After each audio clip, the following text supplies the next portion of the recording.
Boa noite, pessoal. Estamos aqui reunidos para mais um grupo de estudo, nosso grupo de estudo de Direito Sistêmico, que se reúne todas as terças-feiras para fazer a leitura e fazer os debates e comentário da obra do Bert Hellinger.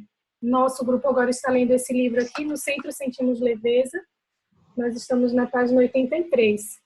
Estamos sob a orientação do nosso querido Renato Bertatti, para quem eu passo a palavra agora. Boa noite a todos. Um prazer estar aqui com vocês novamente. Como a Larissa disse, vamos dar continuidade à leitura do livro do Bert Hellinger, No Centro Sentimos Leveza. E quem vai fazer a leitura para nós hoje vai ser a Rosa. Boa noite, Rosa. Boa noite. Vamos começar. O mesmo. A brisa sopra e sussurra. A tempestade varre e enfurece. E, no entanto, é o mesmo vento, o mesmo canto.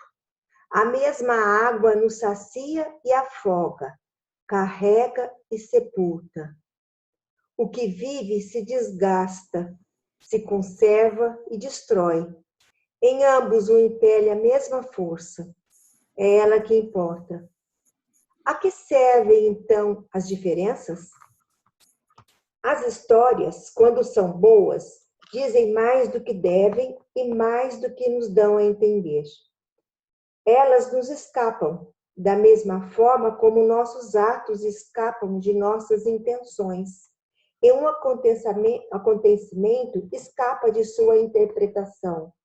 Por isso, ao ouvirem histórias, algumas pessoas fazem como alguém que vai de manhã a uma estação e embarca num trem que o leva a um destino distante.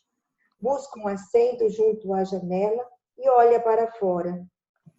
As imagens vão se sucedendo. Altas montanhas, pontes ousadas, rios fluindo para o mar. Em breve, com o aumento da velocidade, ele já não consegue captar individualmente as imagens.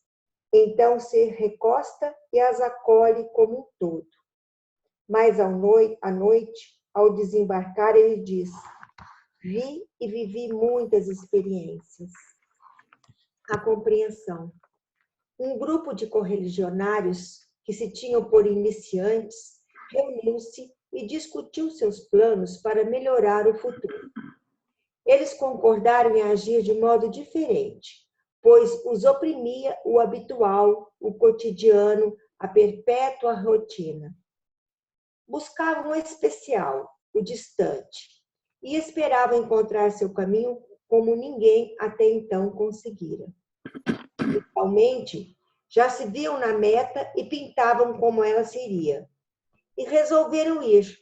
Antes de tudo, disseram, precisamos procurar o grande mestre, pois é aí que se começa.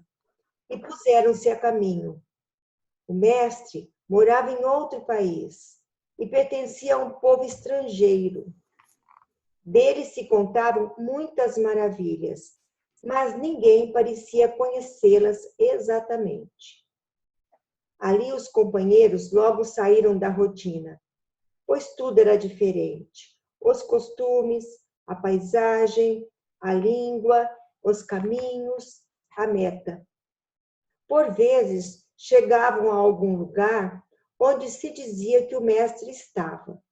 Mas, quando perguntavam, diziam-lhes que ele acabara de partir e não sabiam para onde. Finalmente, conseguiram encontrá-lo. Ele estava na casa de um camponês, onde ganhava sustento e um quarto para passar a noite. Inicialmente, os companheiros não queriam acreditar que era ele o mestre longamente desejado. E até mesmo o camponês se espantou por julgarem tão especial aquele homem que o ajudava no campo. Mas ele confirmou, sim, sou o mestre. Se quiserem aprender comigo, fiquem uma semana aqui e eu lhes ensinarei. Os companheiros se empregaram com o mesmo camponês e dele recebiam comida, bebida e pousada. No 8º dia, ao cair da noite, o mestre os chamou, sentou-se com eles debaixo de uma árvore e contou-lhes a seguinte história. Muito tempo atrás, um jovem refletiu sobre o que pretendia fazer de sua vida. Descendia de uma família nobre, fora poupado de privações e sentia-se obrigado a realizar coisas mais elevadas e melhores. Assim, deixou seu pai e sua mãe e reuniu-se aos ascetas durante 3 anos. Depois, deixou-os também, encontrou o próprio Buda, mas reconheceu que isso também não lhe bastava. Queria subir mais alto, até as regiões onde o ar é rarefeito e a respiração difícil, onde ninguém chegara antes dele. Quando chegou lá, parou. Era o fim desse caminho. E ele sentiu que era um caminho errado. Quis então mudar de rumo.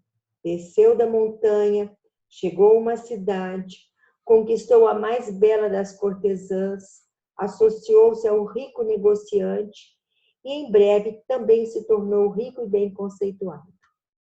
Contudo, ainda não havia descido ao fundo do vale, apenas se mantinha na borda superior. Faltava-lhe coragem para um compromisso pleno. Tinha uma amante, mas não uma mulher. Ganhara um filho, mas não era um pai. Aprendera a arte do amor e da vida, não, porém, o amor e a vida em si. Assim começou a desprezar o que não tinha assumido, até que se fartou daquilo e o abandonou também. Aqui o mestre fez uma pausa. Talvez vocês conheçam essa história, disse ele, e também saibam como ela termina. O homem acabou tornando-se humilde e sábio e dedicado à vida comum. Mas o que importa isso se antes tanta coisa foi perdida? Quem confia na vida não despreza o que está próximo e não foge para o distante. Ele começa dominando o comum. Caso contrário, o que ele julga extraordinário, caso realmente exista, não será mais do que um chapéu na cabeça de um espantalho. Fez-se silêncio e o mestre também se calou. Então, levantou-se calado e retirou-se. Na manhã seguinte, não o encontraram. Partira durante a noite, sem revelar o seu destino. Os companheiros se viram entregues de novo a si mesmos. Alguns não queriam reconhecer que o mestre os havia abandonado e partiram novamente à sua procura. Outros mal conseguiam discernir entre seus desejos e seus medos. Sem escolha, buscavam qualquer caminho. Um deles, porém, refletiu. Retornou à mesma árvore, sentou-se e fixou o olhar na distância, até que sentiu paz em seu íntimo. Aquilo que o oprimia, ele pôs para fora e o colocou diante de si, como alguém que, depois de uma longa caminhada, larga a mochila antes de descansar, e sentiu-se leve e livre. Então ficaram diante dele seus desejos, seus medos, suas metas, sua necessidade real. E sem olhar de mais perto e sem buscar algo bem definido, antes, como alguém que se entrega ao desconhecido, esperou que cada coisa se ajeitasse por si mesma no lugar que lhe cabia no todo, conforme seu peso e sua posição. Depois de algum tempo, notou que lá fora havia menos movimento e que alguns se esgueiravam como ladrões descobertos procurando afastar-se.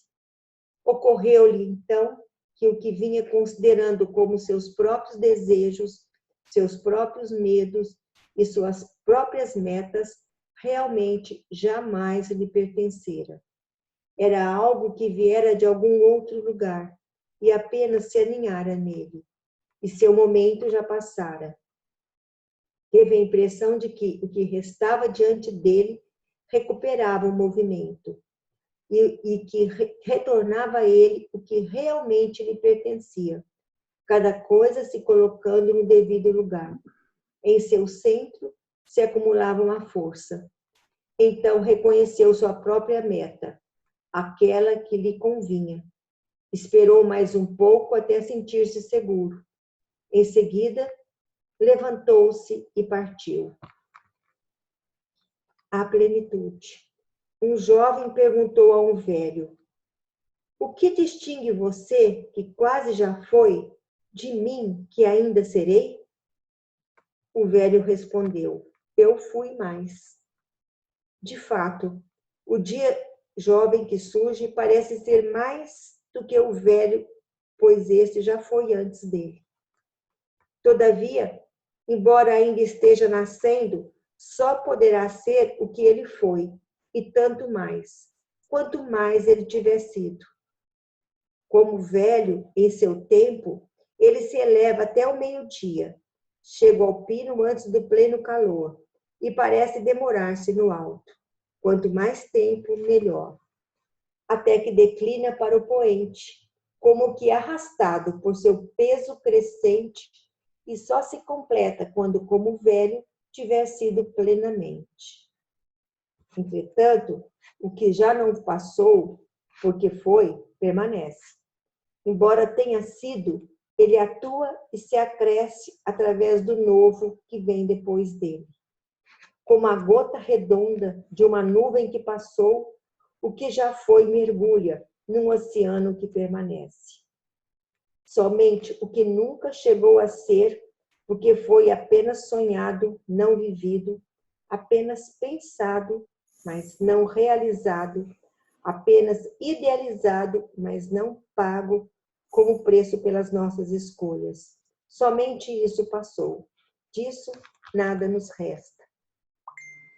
O Deus do momento oportuno nos aparece, portanto, como um jovem, com uma franja na frente e uma careca atrás. Pela frente, o apanhamos pela franja. Por trás, tateamos o vazio. O jovem perguntou: o que devo fazer para me tornar o que você foi? O velho respondeu: seja. Do amor. Ok, vamos fazer uma pausa, Rosa. Tá bem. Não sei se tem perguntas, né? Porque é muito poético e profundo ao mesmo tempo. Mas se alguém quiser comentar algo, ou enfim. Eu acho que essa história do buscador é muito linda, né? Aquele que ficou, né? Sim, incrível, incrível. Aquele que caiu a ficha. Porque de todos, só um. Só um caiu a ficha. Só um pôde entender a mensagem, exatamente. Acho que não tem, né, Larissa? Não, Renato, não tem pergunta sobre esse trecho. Também não vejo ninguém com a mãozinha levantada aqui. Ok, vamos continuar, Rosa. Vamos continuar? Por favor. Ordens do amor entre pais e filhos e dentro do grupo familiar. De início, direi algo sobre a atuação conjunta da ordem e do amor. Como é um texto denso, deve ser lido devagar. Eu vou obedecer. Ótimo. Ordem e amor. O amor preenche o que a ordem abarca. O amor é a água, a ordem é o jarro. A ordem reúne, o amor flui. Ordem e amor atuam unidos. Como uma canção obedece às harmonias, o amor obedece à ordem. E, como é difícil para o ouvido acostumar-se às dissonâncias, mesmo que sejam explicadas, é difícil para a alma acostumar-se ao amor sem ordem. Alguns tratam essa ordem como se ela fosse uma opinião que eles podem ter ou mudar à vontade. Contudo, ela nos é pré-estabelecida, ela atua mesmo que não a entendamos. Não é inventada, mas descoberta. Nós a depreendemos como o sentido e a alma por seus efeitos. as diferentes ordens. É, portanto, pelos efeitos que descobrimos as ordens do amor, bem como as leis segundo as quais perdemos ou ganhamos no amor. Aí se evidencia que relacionamentos da mesma espécie, por exemplo, relações de casal, estão sujeitos à mesma ordem, e relacionamentos de diferentes espécies seguem ordens diferentes. Assim, as ordens do amor são diferentes para a relação do filho com seus pais e para as relações dentro do grupo familiar. São diferentes para a relação conjugal entre o homem e a mulher e para a relação do casal, como pais, com os filhos. E, finalmente, são diferentes para nossa relação com a totalidade que nos sustenta, isto é, para o que conhecemos como espiritual ou religioso. Pais e filhos. Pertence às ordens do amor entre pais e filhos, em primeiro lugar, que os pais deem e os filhos tomem. Os pais dão a seus filhos o que antes tomaram de seus pais e o que, como casal, tomaram um do outro. Os filhos tomam, antes de tudo, seus pais como pais e, secundariamente, aquilo que os pais lhes dão por acréscimo. Em compensação, aquilo que tomaram dos pais, eles posteriormente transmitem a outros, e principalmente como pais aos próprios filhos. Alguém só pode dar porque antes recebeu, e tem o direito de receber, porque mais tarde também dará. Quem vem primeiro deve dar mais, porque também recebeu mais. E quem vem depois, necessariamente, recebe mais. Entretanto, também ele, quando já tiver recebido bastante, dará aos que vierem depois. Assim, dando e tomando, todos se sujeitam à mesma ordem e seguem a mesma lei. Esta ordem também vale para o dar e o tomar entre irmãos. Quem veio antes deve dar aos que vieram depois. E quem vem depois deve tomar do que vieram antes. Quem dá, já recebeu antes. E quem recebe, também precisa dar depois. Por essa razão, o primeiro filho dá ao segundo e ao terceiro. O segundo recebe do primeiro e dá ao segundo. E o terceiro recebe do primeiro e do segundo. O filho mais velho dá mais e o mais novo recebe mais. Em compensação, o mais novo frequentemente cuida dos pais quando envelhecem. Esse movimento descendente é visualmente descrito no poema de Conrad, A Fonte Humana. O jato d'água se ergue e se derrama em cheio sobre a taça de mármore, que, enchendo-se, transborda para a segunda taça. Esta se enriquece e verte para a terceira taça, e cada uma, ao mesmo tempo, recebe e dá, flui e repousa. Honrar a dádiva. Em segundo lugar, pertence às ordens do amor entre pais e filhos e entre os irmãos, que aquele que recebe honre a dádiva recebida e a pessoa de quem a recebeu. Quem recebe dessa maneira ostenta a dádiva recebida, fazendo-a brilhar. Embora ela continue a fluir dele para os que vêm depois, seu brilho reflui para o doador, da mesma forma como, na imagem da fonte romana, a taça inferior reflete para a superior a água que recebe dela, e o céu acima de ambas.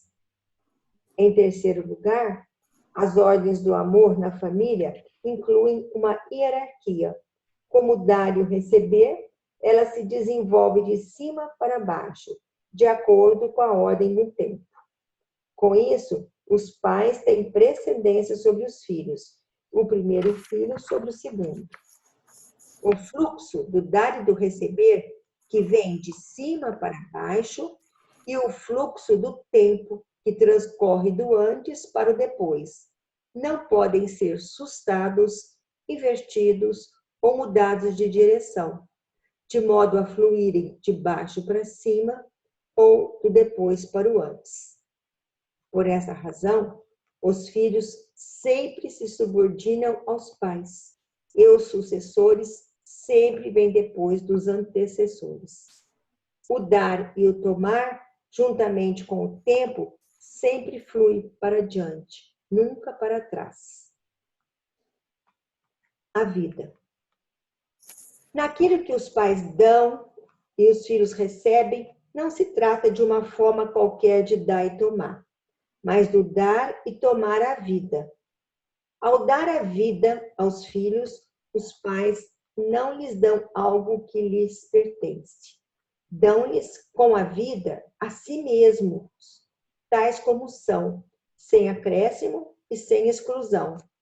Portanto, os pais nada podem acrescentar à vida que dão, e também nada podem excluir dela ou reservar para si. E por essa razão, os filhos, quando recebem dos pais a vida, também não pode acrescentar-lhe nada, nem deixar de lado ou recusar algo dela. Pois os filhos não somente têm os seus pais, eles são os seus pais. Faz parte, portanto, da ordem do amor que a criança tome sua vida tal como os pais a dão, como uma totalidade, e que tome seus pais como eles são, sem qualquer outro desejo, sem recusa e sem medo. Esse ato de tomar é um ato de humildade. Significa meu assentimento à vida e ao destino, tal como me foi predeterminado através dos meus pais.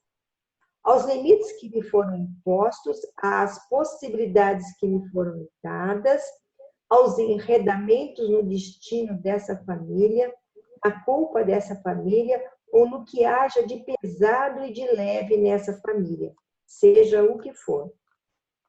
Podemos experimentar em nós os efeitos dessa aceitação, imaginando que nos ajoelhamos diante de nosso pai e de nossa mãe, nos inclinamos profundamente até o chão, estendemos as mãos para frente, com as palmas para cima, e lhes dizemos: eu lhes presto homenagem.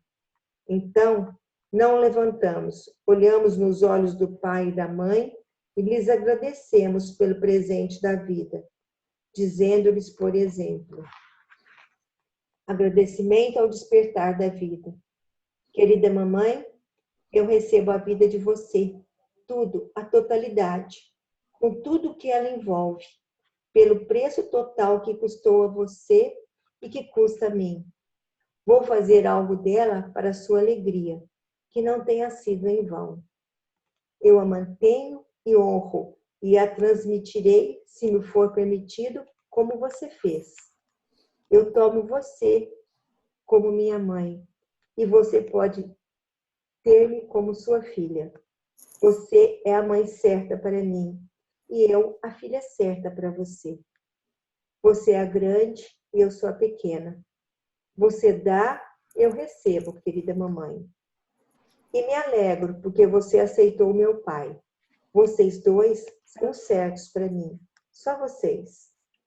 Em seguida, diz o mesmo ao pai: querido papai, eu recebo a vida também de você, tudo, a totalidade, com tudo o que ela envolve, e pelo preço total que custou a você e que custa a mim. Vou fazer algo dela para a sua alegria, que não tenha sido em vão.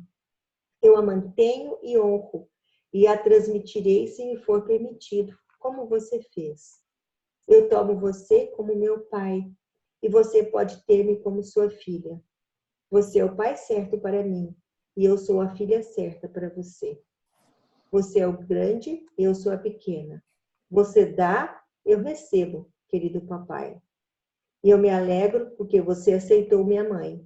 Vocês dois são certos para mim, só vocês. Quem consegue realizar esse ato, fica em paz consigo mesmo. Sente-se certo e inteiro. Ok, Rosa, vamos fazer mais uma pausinha. Ok. Ver se tem perguntas ou comentários. Tem pergunta, Renato. Uhum. A Cristiane Duarte. Cristiane, você quer fazer a sua pergunta? Você consegue abrir o microfone?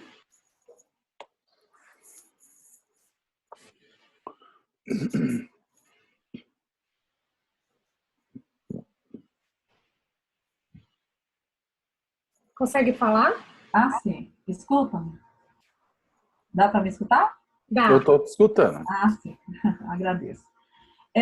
Só mesmo voltando na página 90, as diferentes ordens, eu gostaria que você só explanasse um pouquinho mais como deve ser a relação com a totalidade, porque ele fala assim, né? São diferentes para a nossa relação com a totalidade que nos sustenta, para o que conhecemos como espiritual ou religioso. Na página 90, tá isso, Cristiane? Isso. As diferentes ordens. Ah, tá.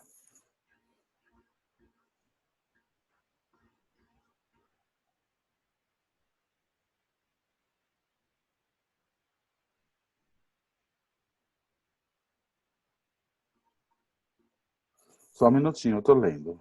À vontade.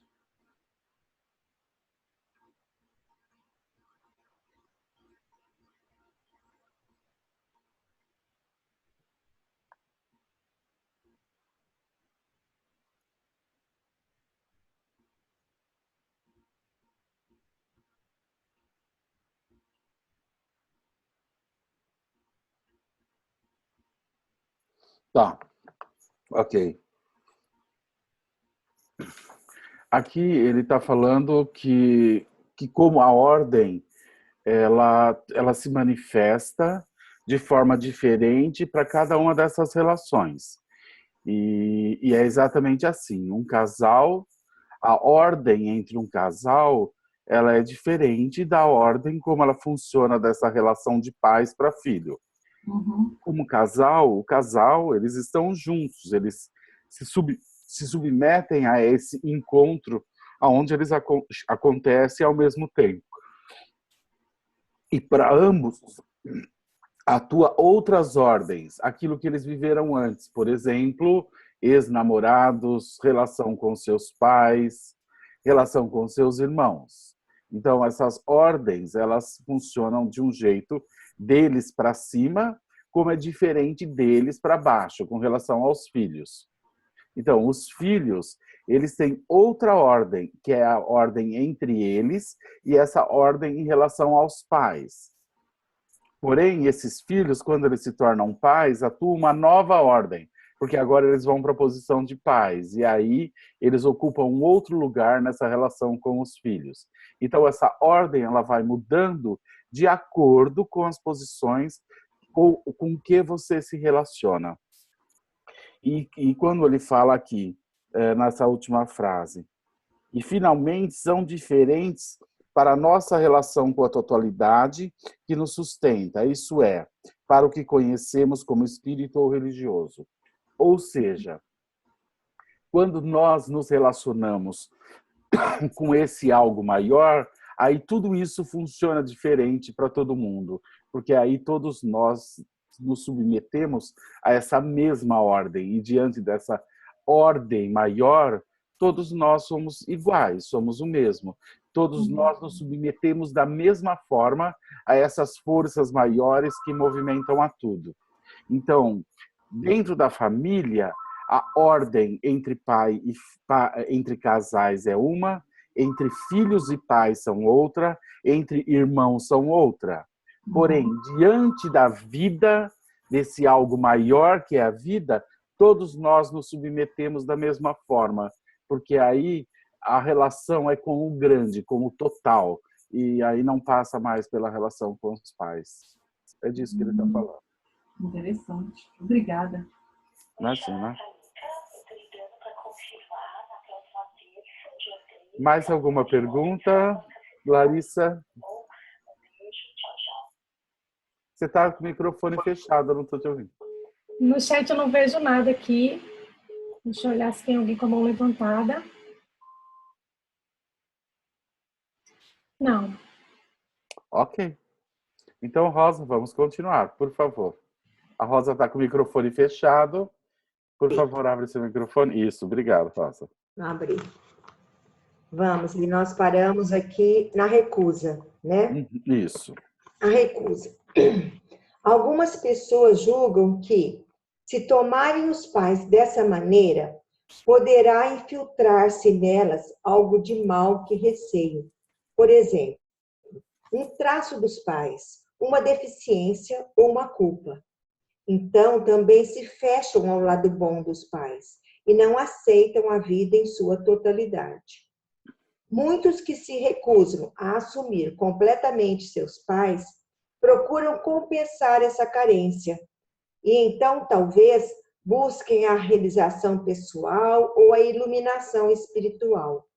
A busca dessas metas não passa, neste caso, de uma busca secreta do pai que não foi aceito ou da mãe que não foi aceita, pois quem rejeita seus pais rejeita a si mesmo e sente-se, nessa mesma medida, irrealizado, cego e vazio.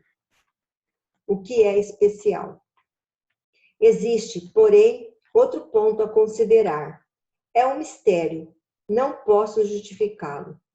Mas, quando falo disso, deparo com uma aceitação imediata. Cada indivíduo percebe que possui também algo de único que não pode derivar dos seus pais. Também isso temos de aceitar. Pode ser algo leve ou pesado, algo bom ou algo ruim.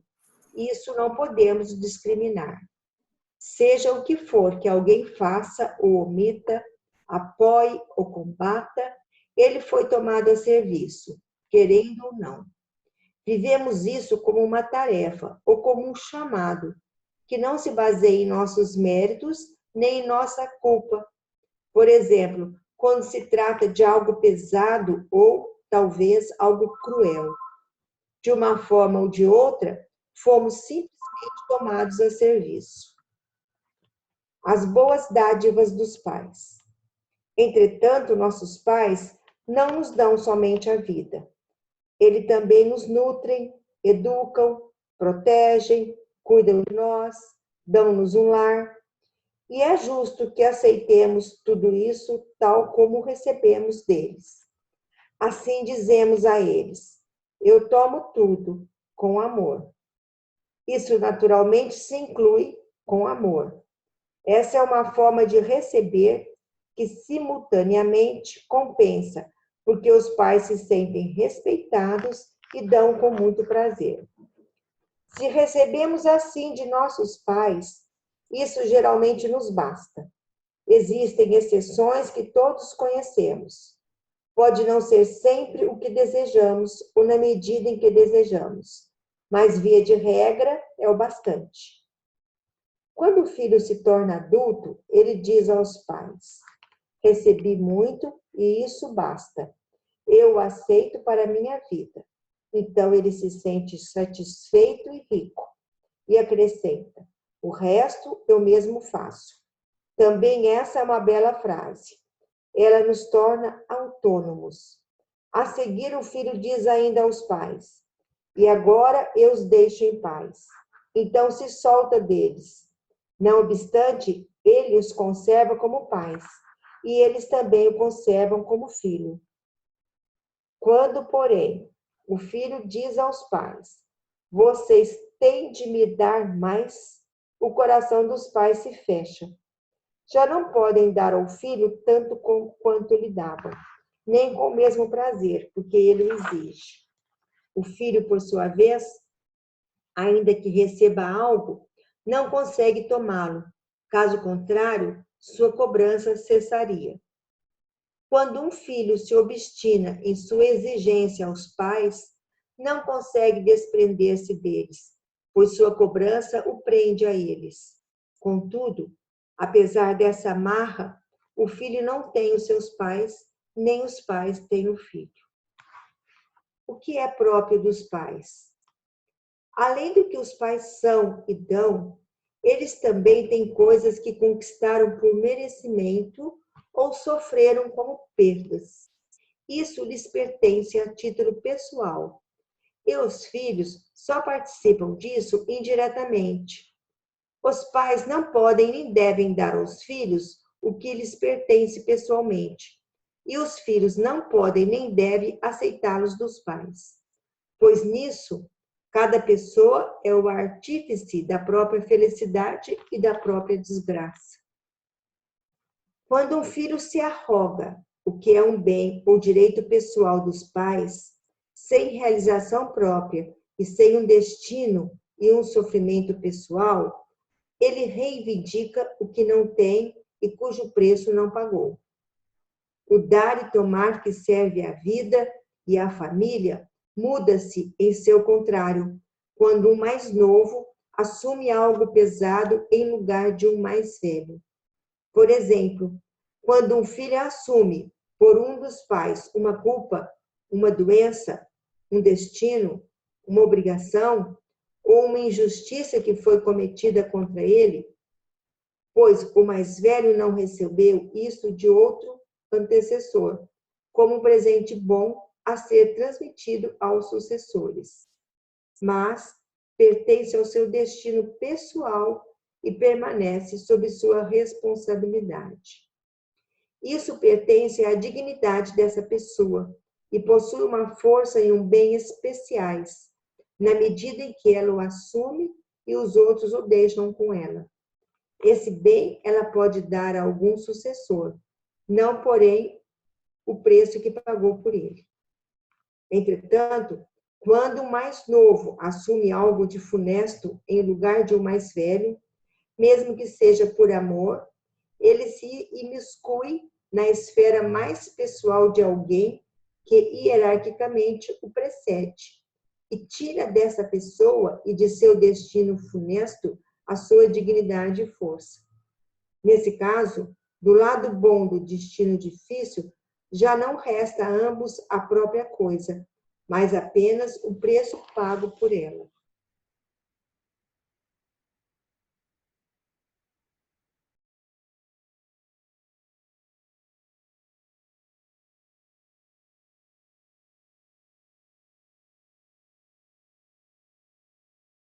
De dar-lhe como se fosse igual ou mesmo superior a ele.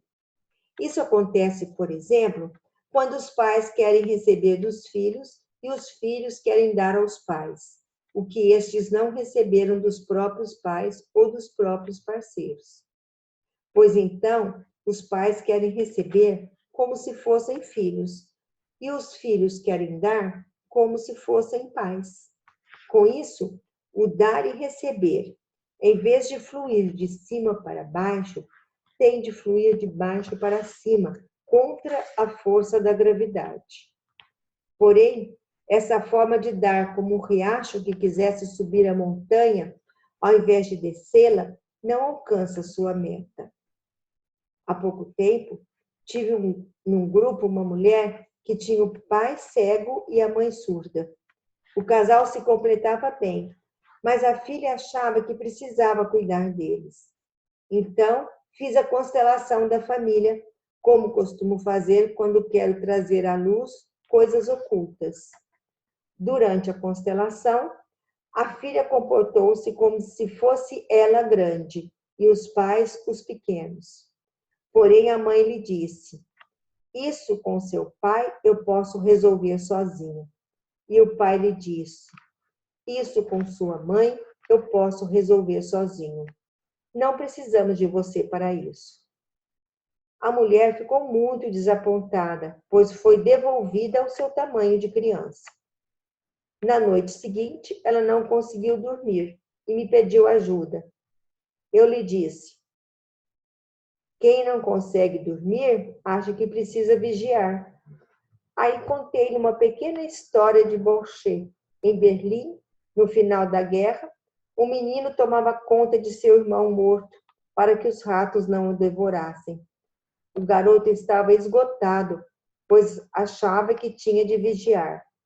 Então, chegou um senhor amável e lhe disse: mas de noite os ratos dormem.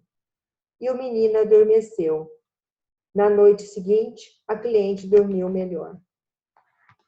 Quando um filho infringe a hierarquia do dar e do tomar, ele se pune com severidade, frequentemente com o fracasso e o declínio, sem tomar consciência da culpa e da conexão. Pois é, como é por amor que ele transgride a ordem ao dar ou tomar o que não lhe compete. Ele não se dá conta da própria presunção e julga que está agindo bem. Porém, a ordem não se deixa suplantar pelo amor, pois o sentido de equilíbrio que atua na alma, anteriormente a qualquer amor, leva a ordem do amor a fazer justiça e compensação, mesmo ao preço da felicidade e da vida. Por essa razão, a luta do amor contra a ordem está no início e no fim de toda a tragédia. E só existe um caminho para escapar disso: compreender a ordem e segui-la com amor. Compreender a ordem é sabedoria. Segui-la com amor é humildade. A comunidade de destino. Pais e filhos também constituem uma comunidade que partilha um destino comum. Nela, cada um depende do outro, de muitas maneiras, e na medida de suas possibilidades, precisa cooperar para o bem comum. Aqui, cada um simultaneamente dá e recebe. Também os filhos dão aos pais, por exemplo, cuidando deles na idade avançada. Nesse caso, os pais têm o direito de exigir e de receber dos filhos. Até aqui falei sobre as ordens do amor entre pais e filhos. Está sem som. Ótimo, vamos fazer uma pausa. Vamos ver se alguém quer compartilhar algo ou perguntar.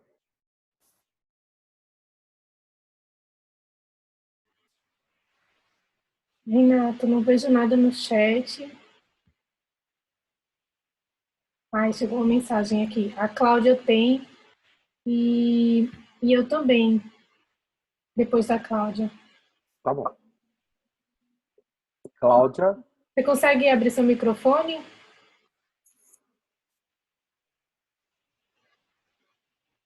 Vou habilitar para você, tá? Ela conseguiu. Oi, gente. Tudo bom? Tá com saudade de você. Vamos lá. Eu fiquei em dúvida, na minha edição, página 96, segunda edição. Para mim ficou um pouco confuso quando ele diz, né, ele explica que o dado tomar serve a vida e a família, muda-se em seu contrário quando o mais novo assume algo pesado em lugar do mais velho. Por exemplo, quando se assume por um dos pais uma culpa, uma doença, um destino, uma obrigação ou uma injustiça que foi cometida contra ele. Aí vem a parte que eu não entendi.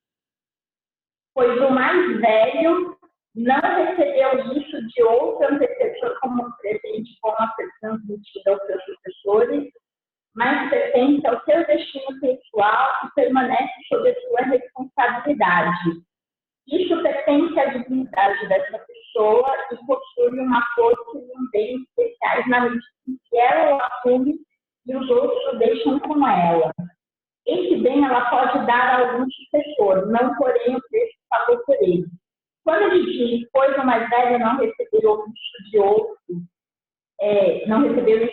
antecessor, ele está se referindo ao mais velho, ao irmão mais velho ou aos pais? Aos pais. Vou te dar um exemplo que te ilustra isso claramente. Quando ele diz isso, ele está dizendo o seguinte, vou dar um exemplo. Se o meu pai mata alguém, ele o faz e essa responsabilidade de matar alguém é dele. Ele não faz isso porque ele recebeu isso do pai dele. Ele assume essa responsabilidade e ele deve assumir isso. Então, a culpa daquilo que ele fez não pode ser transmitida ao seu filho. O filho, ao tentar fazer isso, tira a dignidade do pai. Portanto, ele garante a sua dignidade quando ele assume aquilo que ele fez. Então, um filho não pode ousar querer pagar no lugar dele. Então, a mesma coisa, se um irmão quer ficar doente no lugar do outro irmão e adoece, ele está tirando a dignidade do irmão, porque aquilo que o irmão tem que viver é dele. E se eu ouço o pegar isso do outro, eu tiro do outro a dignidade, é um desrespeito. Assim como um filho que quer pagar no lugar do pai, ele está tirando a dignidade do pai. Então, a dignidade de uma pessoa está ligada ao fato dela tomar responsabilidade sobre aquilo que ela faz. E isso deve permanecer com ela, isso não deve ser transmitido. Tá. Ficou claro? Então, se ela matou alguém, ela não pode culpar os pais dela por isso. Ela assume isso. E ela também não pode transferir a responsabilidade disso aos seus filhos, ou para os filhos pagarem por isso. Então, o que nós...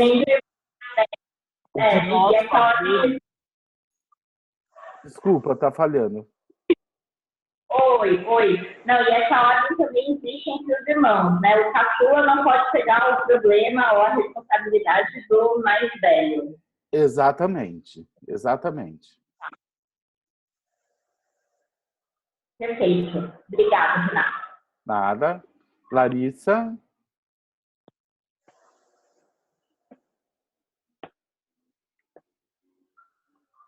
Larissa, você quer perguntar você agora? Meu microfone estava desligado. Ah, tá. Renato, eu sempre fico emocionada aqui com esse trecho da presunção. E agora, na leitura, nessa parte que fala comunidade de destino, que os pais, também os filhos dão aos pais, por exemplo, cuidando deles na idade avançada, que neste caso os pais têm o direito de exigir e de receber dos filhos. Você poderia comentar um pouco mais sobre esse direito de exigir, às vezes direito de exigir e também o ato de receber dos filhos? Às vezes me parece tão tênue o caminho desse dar e da arrogância. Você pode repetir o final? Às vezes lhe parece...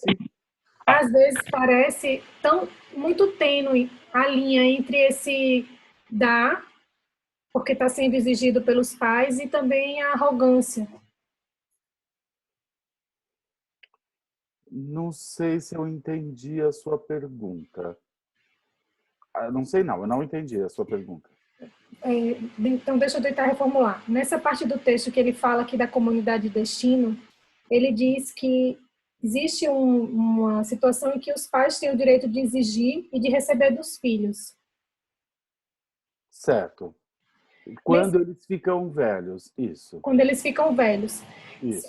Se você poderia comentar um pouco mais sobre essa situação específica, porque às vezes eu tenho a sensação que é muito tênue o limite entre esse dar, né, entre o filho poder dar e o filho praticar esse ato sem ser arrogante. Perfeito. Antes de mais nada, é importante a gente entender o que é uma comunidade de destino. Uma comunidade de destino é uma situação onde duas pessoas ou mais estão unidas diante de uma mesma situação. Então, os pais e os filhos, eles são uma comunidade de destino, porque ambos estão sujeitos e submetidos ao destino que um tem em relação ao outro. Então, esses filhos, ao pertencer a essa família e terem esses pais, eles estão submetidos ao destino dos pais, assim como os pais estão submetidos ao destino dos filhos. Então, é um grupo do qual todos, o que acontece com um interfere no outro, ou é sentido pelo outro. Então, isso é uma comunidade de destino. Então, um pai que tem um filho com um problema grave, esse pai tem que se relacionar com esse filho, e esse filho vai ter que também se relacionar com esse pai. Então, é algo do qual a gente não tem como se esquivar. Quando ele fala que quando os pais envelhecem, eles têm o direito de receber esse cuidado dos filhos, eles têm o direito de exigir esse cuidado dos filhos, ele está dizendo o seguinte, que nós somos devedores aos pais. E quando os pais necessitam realmente, porque eles perderam uma condição, uma capacidade, é nossa obrigação fazer por eles. E quanto a isso, está tudo certo. Aonde que fica a linha tênue entre você dar aos pais quando eles necessitam na velhice, sem você ser presunçoso ou arrogante? Quando esse dar acontece de acordo com a necessidade dos pais e não de acordo com a sua opinião acerca daquilo que é bom para os pais. Então, eu vou dar um exemplo. Os pais ficam velhinhos e eles, durante a vida, vão dizendo que eles não querem, se eles ficarem doentes, ficar num hospital, não querem ser entubados. Então, cabe a esses filhos, quando esses pais estão doentes, exercer essa vontade desses pais. E se caso ele tenha que tomar uma decisão, se esse pai vai para o hospital ou não, não importa o que o filho acha melhor. Fazer pelos pais é fazer que a sua vontade se cumpra. Porém, se nessa situação ele ouviu os pais a vida toda dizer que não quer ir para o hospital, que quer ficar em casa, e ele julga que o melhor para os pais é isso, ele não está fazendo aquilo que os pais querem, e sim aquilo que ele julga certo para os pais. Então, aí ele está sendo arrogante, ele está sendo presunçoso e ele está tratando os pais como se fossem filhos, porque ele não respeita o desejo, a necessidade desses pais. Entende a diferença? Então, fazer pelos pais quando eles precisam é fazer baseado naquilo que os pais já deixaram claro durante a vida que querem, e não fazer aquilo que eu julgo ser melhor para mim ou mais fácil para mim. Então, outro exemplo. Os pais, você ouve os pais dizerem: eu quando ficar velho, eu quero ter a minha casa, meu canto, quero ficar comigo.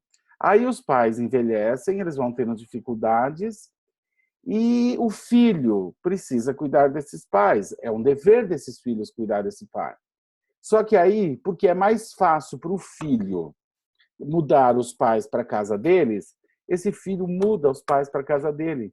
Ou seja, ele está tomando uma ação para ajudar os pais que não é alinhada ou respeitando o desejo desses pais. E está tomando uma ação baseada naquilo que é melhor para ele ou naquilo que ele acredita. Então, aí ele está sendo arrogante.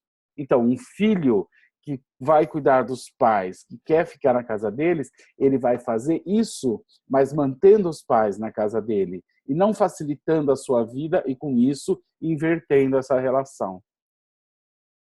Não sei se eu consegui deixar claro isso. Perfeitamente, Renato.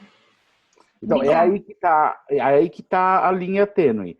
Mesmo quando os pais estão velhinhos e você precisa e pode dar a eles, você não faz isso invertendo, tratando eles como se eles fossem criança ou decidindo por eles. Você toma uma decisão baseada naquilo que eles queriam e não naquilo que você quer. E no que eles também manifestaram de necessidade. Sim, a gente sempre sabe, a gente ouviu durante toda a vida, a gente ouviu o que os pais queriam. Se eles queriam ser tratados com aparelhos, sem aparelhos, se eles queriam viver na casa deles sossegado, ou se eles querem ser cremados ou enterrados. Ou se... A gente ouve na vida esses desejos. A gente vai ouvindo e cabe a nós respeitarmos isso. Sim. Obrigada, Renato. Imagina. Tem uma pergunta no chat aqui. Tem uma pergunta, ótimo, vamos lá. Não tem o nome, tem o nome do celular. Galaxy J7.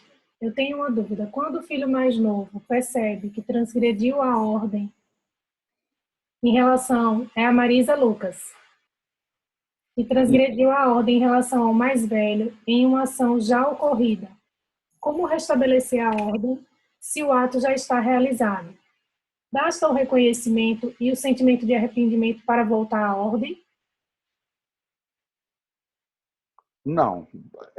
Quando eu reconheço que eu desrespeitei essa ordem, primeiro eu preciso reconhecer isso no meu coração. E se eu reconheço isso no meu coração, então agora eu tenho um próximo passo, que é reconhecer isso ao outro. E tomar total responsabilidade pelas consequências do desrespeito a essa ordem. Então eu vou dizer, no caso, para um irmão mais velho, eu reconheço que eu errei com você e eu assumo plenamente as consequências disso. Eu não vou pedir ao outro ou exigir do outro uma desculpa, um perdão. Porque fazer isso, eu estou transferindo para o outro a parte da responsabilidade daquilo que eu fiz. Então, eu reconheço ao outro, eu digo ao outro com o meu coração: eu errei com você, eu te desrespeitei como meu irmão mais velho ou minha irmã mais velha, e eu quero dizer que eu sinto profundamente de ter te ferido. Eu sei que isso causou grande transtorno e eu assumo plenamente as consequências disso. Eu sinto profundamente por isso. É aí que eu ganho força e dignidade. E eu carrego essa consequência por um tempo que for necessário. Agora, sem pedir desculpa, no sentido de falar, por favor, me desculpe. Não. Dizer, por favor, me desculpe, é agora empurrar para ele o problema. Tipo assim, ao pedir desculpa, ok, eu estou livre. Agora quem tem o problema é ele, se ele vai me desculpar ou não. Então, eu não peço desculpa, e muito menos, por favor, me desculpa. Eu digo, eu reconheço que eu errei, eu assumo plenamente essa responsabilidade e arco plenamente com as consequências, sem dar desculpas e sem pedir desculpas. Eu digo, eu sinto muito. Tá claro? Mais alguma pergunta? Claro, Renato, obrigada. Imagina, prazer, Regina. Obrigado a você da pergunta. A Regina Célia fez uma pergunta, Renato. Claro. Renato, e quando os filhos necessitam colocar os pais em uma casa de tratamento, pois eles não conseguem mais se cuidar sozinhos, por exemplo, por Alzheimer, como fica a posição do filho em tomar essa decisão? Mesmo sabendo que os pais, em condições normais, iriam concordar em ir para um local assim. Existem situações que a gente não tem opção. A gente faz aquilo que tem que ser feito. Existem situações que é assim. São situações onde nós não temos opção. Se esse filho não tem condição de dar um bom tratamento para esses pais. E se a única solução é isso que tem que ser. Mas ele não faz isso com presunção, ele faz isso com humildade, ele faz isso com amor, né? Então, é um fato que às vezes surgem situações onde não resta outra solução. Às vezes um filho precisa trabalhar, inclusive para dar condição ou ajudar esses pais. Então, ele tem que tomar uma decisão. Ou ele vai trabalhar, ou ele vai pôr esse pai num local onde ele tem condição de ser muito bem cuidado. Então, é assim, vai fazer o quê? É uma realidade.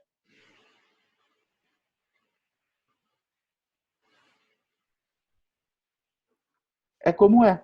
Não tem outra. A gente se submete a isso. Ambos se submetem a isso.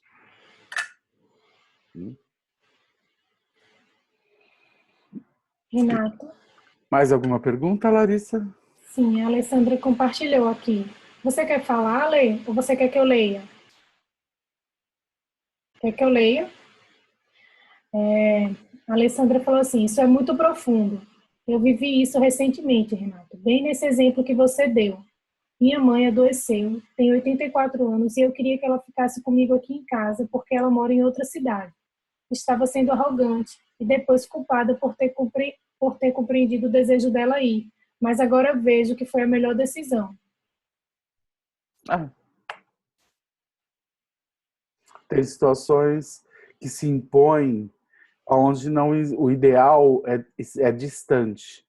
E a gente tem que assumir isso humildemente. Não?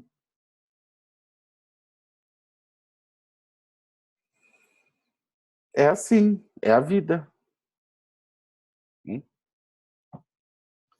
Bom, tem mais alguma pergunta ou mais alguém compartilhando algo? Não, não vejo mais nada aqui. Então, podemos falar um pouco sobre o Congresso? Você quer falar alguma coisa? Larissa. Eu gostaria de te ouvir, Renato. Me ouvir? Bom, antes de mais nada, foi para mim maravilhoso estar lá. A organização foi impecável. As palestras e as apresentações de vocês, os formandos, os alunos, foram incríveis. Foram uma palestra mais incrível que a outra. Foi linda a sua apresentação, Larissa.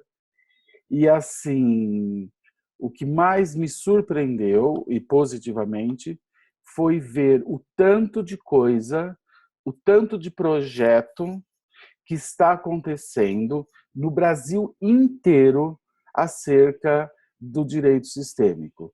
Como, seja nos tribunais, e nas mais várias áreas do direito, seja com advogados, seja com promotores, seja com juízes, seja com assistentes sociais, ou seja com pessoas envolvidas com o judiciário nas suas mais várias áreas, na área de adoção. Então, assim, foi maravilhoso ver e perceber o quanto, na verdade, o direito sistêmico ele se expandiu e penetrou e está profundamente atuando. É muita gente fazendo muita coisa, muito envolvido em todas as áreas, em todos os setores do judiciário e da justiça e nas suas várias dimensões.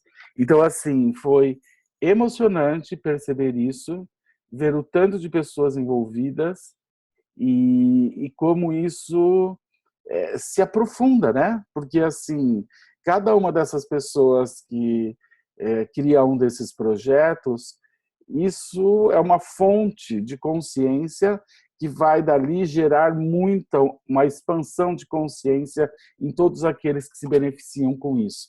Então, foi emocionante, foi incrível e sinceramente, essa foi a parte que eu achei que mais me surpreendeu. Claro, foi maravilhoso ver palestras das pessoas, foi maravilhoso, mas assim, a parte que mais me surpreendeu, a parte que eu fiquei mais admirado foi a apresentação dos trabalhos, de tudo que as pessoas estão fazendo, tudo que elas estão implantando e já vivenciando dentro desse processo. Então foi um presente, foi incrível, maravilhoso. Fora um público lindo, uma harmonização, uma coisa harmônica, uma leveza, sabe, as pessoas totalmente presentes. Foi incrível, adorei estar lá, maravilhoso.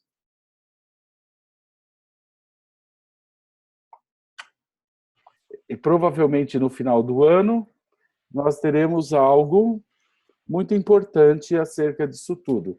Algo maior, no sentido de que provavelmente vai se juntar, não só a área do judiciário, mas a área da saúde, a área da pedagogia. Então, no final do ano, provavelmente em dezembro, teremos um congresso ou uma jornada, talvez, mas com coisas mais práticas, mas que vai ampliar a coisa, que vai ter não só o direito, mas também todas as outras braços, as outras frentes que o trabalho vem se expandindo. Então, promete para dezembro muita coisa legal acontecendo. Né?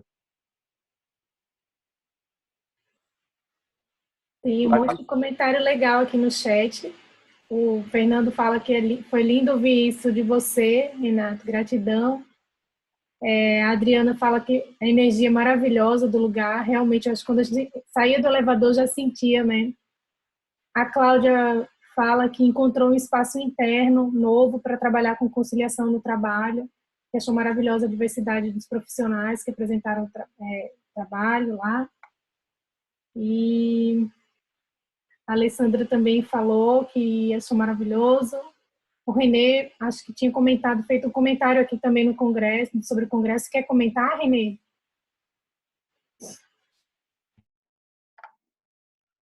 Larissa, oi, Renato. Oi, Renê. O que eu achei muito interessante, principalmente quando o Marco Serling falou, né, e também o Afonso Malpica, a admiração que eles têm pelo que o Brasil desenvolveu aqui, né? Então, eles foram falando como eles desenvolveram em seus países e como eles perceberam que lá eles tinham entraves que aqui não há por causa de uma flexibilização maior ou de uma forma diferente que isso está sendo feito aqui. Eu acho que isso foi um feedback muito importante para os profissionais brasileiros, né? O próprio congresso, né, com aquela presença de todos os professores da Hellinger Schuler, né? O Renato Bertatti logo na primeira mesa lá em cima, representando o Brasil. Eu acho que foi uma grande valorização que a Hellinger Schuler e Hellinger Science deu para isso que foi desenvolvido aqui, né? E o Sami já trazendo exatamente a história do direito sistêmico e tal. Sempre é bom trazer isso e reafirmar esses trabalhos, todos vocês, né, que levaram trabalhos aqui do Brasil, né, e abrilhantaram o Congresso. Foi muito bom. Parabéns a todos. Sim, muito bom isso que você lembrou, Renê, admiração, porque de fato no Brasil, embora as pessoas nesse momento tenham olhado para o Brasil como uma coisa ruim, como uma coisa sem saída, eu não vejo e não olho para isso dessa forma. Eu vejo nessa crise e através de tudo isso que a gente está vivenciando lá, não só no direito, porque na saúde isso está acontecendo da mesma forma, assim como na pedagogia, assim como na área empresarial. Então, essa abertura, ela não está acontecendo só dentro do direito. O direito foi o enfoque ali, mas ela também está acontecendo dentro de todas as outras dimensões. Então, quando eu olho para toda essa crise que o Brasil vive, eu olho isso como um renascimento, porque a gente vê essa mudança de atitude, de pensar, que está fortemente infiltrando dentro da sociedade através dessas várias dimensões, seja do judiciário, essa nova forma de pensar, seja na saúde, nessa nova forma de pensar, seja como os médicos, como as terapias integrativas, como tudo está entrando, como a pedagogia e como nas áreas empresarial. Então, eu vejo isso exatamente com os mesmos olhos que o pessoal lá de fora vê. Aqui, às vezes, a gente fica muito focado só na política e na corrupção. É algo que está saindo, assim como um grito precisa sair numa constelação, sabe, algo forte precisa acontecer. Então, eu olho para tudo isso com muito bons olhos. E outra coisa importante que eu gostaria de frisar é o seguinte, que foi muito, mas muito importante as pessoas ouvirem tudo que está sendo feito e que isso foi dito por vocês que apresentaram os trabalhos. Porque muita gente quer fazer, mas ainda se sente inseguro de se lançar. Eu tenho acompanhado os meus alunos, que formam 20 anos pessoas, e eu vejo como muitos deles titubeiam e ficam inseguros em assumir uma atitude sistêmica, não importa em que área que esteja atuando, seja dentro do judiciário, seja dentro da saúde. Então, eu tenho trabalhado muito com essas pessoas para elas assumirem, tomarem essa responsabilidade, assumirem essa atitude e não terem medo de pensar diferente e de agir diferente. Lógico, sempre respeitando as instituições, reconhecendo a importância delas, mas nunca se acovardando de assumir algo e de viver isso. Então, hoje eu vejo lá, inclusive em algumas pessoas que se apresentaram, que são meus alunos, e eu vejo o trabalho incrível que essas pessoas estão fazendo. Então, vocês que estão nessa frente, dentro desse caminho, e mostram tudo que está sendo feito, isso é uma força incrível, é inspirador para as pessoas que querem fazer, mas que ainda se sentem um pouco inseguras. Muitas pessoas, eu tenho certeza que a partir do Congresso, vão enfrentar esse medo, porque agora elas olham ao lado e vê que é possível e que está tudo bem, que não vai acontecer nada de errado, que seja médico, ou seja um juiz, ou que seja um promotor, ele tem o direito de olhar para as coisas da sua forma e ampliar o seu olhar e trabalhar a partir do seu olhar. Isso é uma responsabilidade individual. Não depende da aprovação disso ou daquilo. Eu respeito as instituições, mas na hora de eu agir, eu ajo com total responsabilidade. Então, eu acho que isso é muito inspirador, muito enriquecedor. Eu acho que muitas pessoas, a partir de tudo que eles viveram lá e vivenciaram, e como eu digo, especialmente pelos projetos que já estão tendo no Brasil inteiro e de todas as ordens, isso vai ser muito estimulante e muito inspirador. Eu acho que isso vai se multiplicar muito rapidamente agora, porque as pessoas sentem, mas se ela faz, então é possível, eu posso fazer? Sim, pode fazer. Então, eu vejo que aí é um impulso, uma força muito grande que vai ser dada a partir desse congresso, porque muitas pessoas realmente vão se inspirar e perder o medo, ousar. É uma força enorme. Alguém escreveu aqui, o evento deu força e movimento. Exatamente, dá força e movimento. Muito legal. Parabéns, muito parabéns. Mais uma coisa, Renato, como a Larissa estava falando, muito bom ver todos os colegas que participam aqui desse grupo de estudos de direito sistêmico há tanto tempo. Você vai encontrando um ou outro e realmente parece que a gente se conhecia pessoalmente, né? Mas foi muito bom. Muito boa a sensação. Eu conheci muitos lá que vieram até mim, muitos que só assistem depois e que vieram conversar comigo. Foi emocionante ver o tanto de pessoas que assistem os vídeos, que não estão necessariamente aqui. Muitos carinhas eu conheço daqui, mas outros muitos tantos que eu nunca vi, mas que acompanham e que vieram relatar o quanto eles acompanham e o quanto é importante para ele esse espaço que a gente cria juntos aqui. Larissa, fala. E agora que vocês tocaram nesse ponto, eu queria compartilhar com vocês o seguinte: quando eu estava ali subindo naquela rampa para a apresentação, eu sentia que todo esse grupo aqui de estudo e todos os meus colegas de turma da T1 estavam subindo, me empurrando ali junto e estavam junto comigo. Porque é um presente muito grande esse espaço aqui, né? E desde 2016 ali, o primeiro livro, acompanhar e escutar, e se sentiu a massa de pão sovado a cada encontro, e depois ir ampliando, e os meus colegas de turma que sustentam o campo de transformação, de reflexão, e esse grupo também que sustenta esse campo. Então, vocês todos estavam ali comigo quando eu estava me apresentando, estavam todos ali no meu coração, que eu encontrei pessoalmente, eu falei isso. E uma coisa que me chamou a atenção também, Renato, é que até então eu não tinha o alcance sobre o pioneirismo do Brasil. E a Sophie alertou sobre isso, falou sobre isso, a professora Angélica, o Alfonso. Foi preciso vir professores de fora para a gente ouvir sobre isso, sobre esse pioneirismo, que eu particularmente não tinha noção desse alcance, né, desse pioneirismo. E a Maitê fez uma apresentação belíssima da percepção quando ela olhou para a bandeira do Brasil. Então, achei muito lindo isso também, essa força que fica com a gente, né, de reconhecer também a nossa força interna, né? Sim, sim. E da mesma forma, não existe, acho que, em nenhum lugar no mundo esse pioneirismo que isso está tendo dentro da saúde. Porque isso, A técnica hoje ela é reconhecida pelo Ministério da Saúde. É assinado isso. Já existe essa liberdade desse trabalho se expandir de forma legal, de forma que mais vai estar sendo o Ministério da Saúde, os governos vão estar pagando para profissionais trabalharem com isso dentro de todo o Sistema Único de Saúde no Brasil.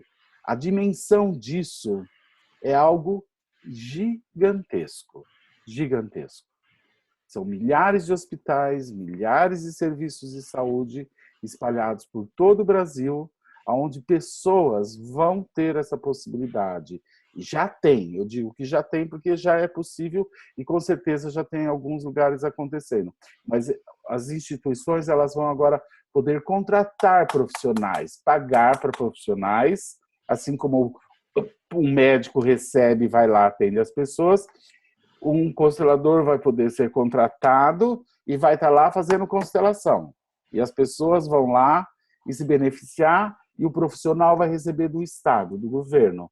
E as pessoas vão ter acesso a isso. Né? Então, isso é algo muito significativo, muito importante. Que mexe com a coisa básica, é saúde. E saúde dentro do âmbito maior, não é só o médico. É o médico na área de ajudas psicológicas, na hora tudo que tem a ver com saúde. É um olhar que muda, é um espaço que se abre. Né? Legal, maravilhoso. Gente, eu não fui, mas vocês me emocionaram aqui agora. Olha, vocês me emocionaram. Me dá um orgulho, sabe, de estarmos juntos nessa bandeira. Sim, com certeza. Gratidão Bom, gente, imensa. vamos parar por aqui? Bom, obrigado, Rosa, pela linda leitura. Obrigado a todos pelas perguntas e pelo que compartilharam. Obrigado, Larissa, de ajudar, de compartilhar, de perguntar. Então, a gente se vê a semana que vem. Boa noite a todos, bom descanso. Tchau, tchau. Boa noite. Tchau.